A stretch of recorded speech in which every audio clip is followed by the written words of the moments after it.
പഞ്ചാബിലെ അമൃത്സറിൽ ശിരോമണി അകാലിദൾ നേതാവ് സുഖ്ബീർ സിംഗ് ബാദലിന് നേരെ വെടിവെപ്പ്. സുവർണ ക്ഷേത്രത്തിന് പുറത്ത് പ്രവേശന കവാടത്തിൽ വെച്ചാണ് സംഭവം.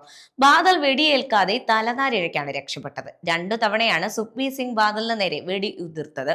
അക്രമിയെ കീഴ്പ്പെടുത്തുകയും ചെയ്തു. നാരായൺ സിംഗ് ചൗര എന്നയാളാണ് ബാദലിന് നേരെ വെടിയുതിർത്തതെന്ന് പോലീസ് അറിയിച്ചു.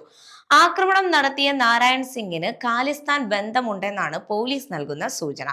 ബബർ ഖൽസ എന്ന സംഘടനയുടെ അംഗമാണ് അക്രമിയെന്നും പോലീസ് വൃത്തങ്ങൾ അറിയിക്കുന്നുണ്ട്. ആക്രമണ ഉദ്ദേശം വ്യക്തമല്ല. സംഭവത്തിന്റെ ദൃശ്യങ്ങളും പുറത്തു വന്നിട്ടുണ്ട്. സുവർണ ക്ഷേത്രത്തിൽ മതപരമായ ചടങ്ങുകൾ നടക്കുന്നതിനിടെയാണ് സംഭവം.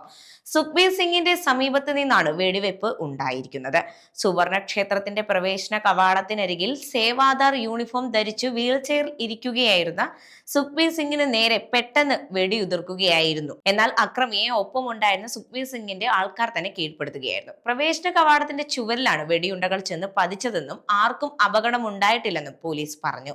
സുഖ്ബീർ സിംഗ് ബാദലിന് സുരക്ഷ ഒരുക്കിയിരിക്കുന്നതായി ADCP ഹർപാൽ സിംഗ് പറഞ്ഞു.